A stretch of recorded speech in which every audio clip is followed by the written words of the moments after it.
Hello, my name is Alex and I'm on a mission, a cinematic marathon to examine every single Oscar winner for Best Picture. I've got almost a century of cinema to swim through and the sailing isn't always so smooth, but I can make it because I'm going for the gold. The Academy of Motion Picture Arts and Sciences was founded in 1927 with the express purpose of advancing the arts and sciences of motion pictures. And so, like any organization, after amassing a few hundred members, having meetings, helping to settle labor disputes, and probably smelting secret decoder rings, there was only one thing left to do: give out awards! And after much deliberation, the first awards were decided in February of 1929, with all eligible films being those released in the Los Angeles area between August 1st, 1927 and July 31st, 1928. So, two things. One, I know this August to July period is weird, and apparently so did the Academy as they switched to using the calendar year like regular people in 1933. And two, although the results of the first Academy Awards were released to the press shortly after they were decided, it wasn't until May, 3 months later, that they had a banquet to actually present the awards, where presumably the attendees were so deflated by lack of anticipation that at least one of them collapsed into a black hole. But regardless, the first Academy Awards were attended by 270 people, lasted a whole 15 minutes, and set the stage for what are probably the most well-known and well-debated awards of all time. And the very first Best Picture winner at the time, called Outstanding Production Winner, went to 1927's Wings. Now, in 1927, the wounds of war were still healing, as it hadn't yet been a decade since the close of World War I. But things were settling down, and if there was one topic that dominated people's imaginations, it was flight. In the 24 years since the Wright brothers' first, manned flight went from a fantasy to a necessity to a novelty. Later this same year, Charles Lindbergh made his historic transatlantic flight that captured the hearts and minds of the entire nation. It was in this America, an America still recovering from war but with their bright eyes towards the future in the skies, that Wings was released in. As the first in what will be a huge trend in the Academy Awards, Wings is a war film about a dopey everyman named Jack Powell. He's innocent, starry-eyed, and enthusiastic, but then war! Jack becomes a fighter pilot, and as time in the front line march forward, the innocents of automotive repair make way for battle, bloodshed, and death. Now, when I started the movie, I thought its innocent hokiness was pretty charming. We're introduced to Jack as he's ignoring the love that's staring him right in the face, Mary, played by then huge mega superstar Clara Bow, whose character was written into the film in a later draft of the script because she was then huge mega superstar Clara Bow, and having her name on the poster guaranteed sales. Oh yeah, and this too.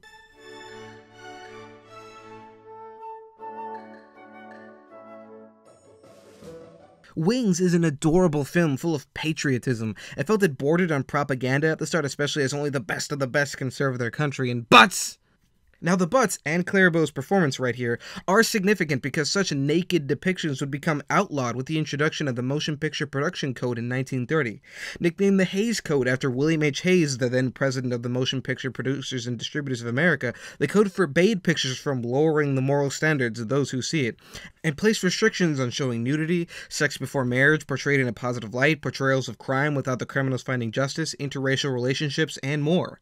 And while the code was ignored at first, in 1934 an addendum was made to the code requiring its adherence before any film could be released, and it continued to censor films until 1968. So what I'm trying to say here is enjoy the butts while we got them. Anyway, as the movie goes on, this innocent bumbliness gives way to actual war. There's a losing of innocence in Jack as he experiences firsthand the tragedies of war, and mirroring Jack's own arc, the film itself has less and less of these romantic slapstick moments as it goes on.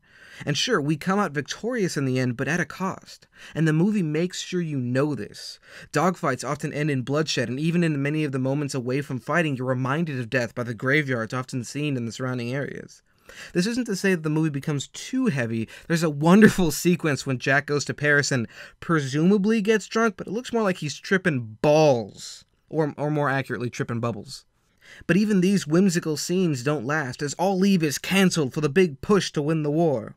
And I can't talk about Wings without mentioning the fantastic battle scenes throughout the movie. This is 1927 and they're getting groundbreaking aerial footage. They're getting groundbreaking aerial footage of actual actors in actual planes actually flying.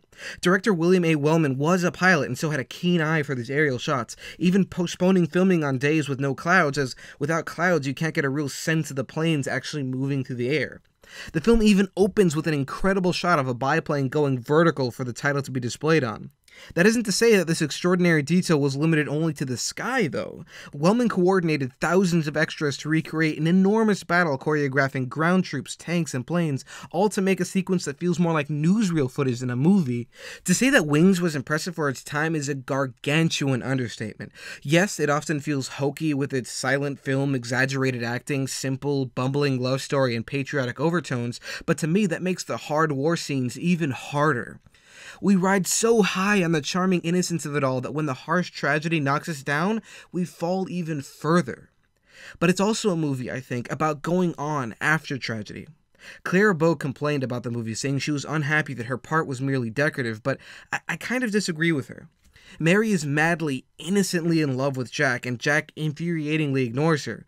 After he enlists, she joins the military too as a truck driver, and they meet in that romp through Paris I mentioned earlier, where she's ultimately rejected again. But then the tragedies start piling on, so much so that when Jack returns home, a hero from the front lines, he's too weighed down by the reality of war that he can't enjoy the parade held in his honor. This isn't the happy-go-lucky fool that left. He can no longer live with his head in the clouds because he spent the war in the clouds, and it's a dangerous place. His eyes have been opened to the horrors that life can throw at you, but with this newfound clarity, he ultimately finds what's been staring at him in the face the whole time. Wings earns its cheesiness, and it earns its romantic payoff by making us want it.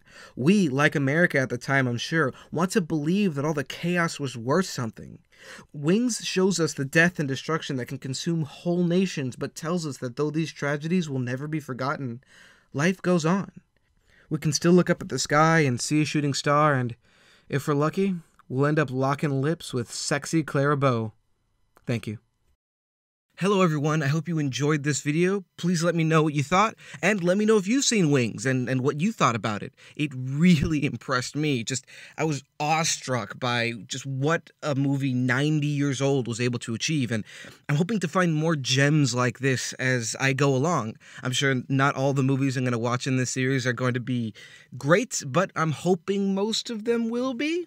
I mean, that's part of the reason why I wanted to do this in the first place, to just discover these movies that I wouldn't have otherwise seen. I mean, that and I kind of want to learn more about the history of American cinema, and love them or hate them, I think that the Academy and their choices for Best Picture are just a fascinating lens through which to view the evolution of American movies. And I've really been wanting to learn more about movies just by watching them rather than by looking them up and knowing the movies just by title. Anyway, I'm excited to take this admittedly biased journey with you fine folks. I hope you have a great day, a great week, and a great life. Thanks again.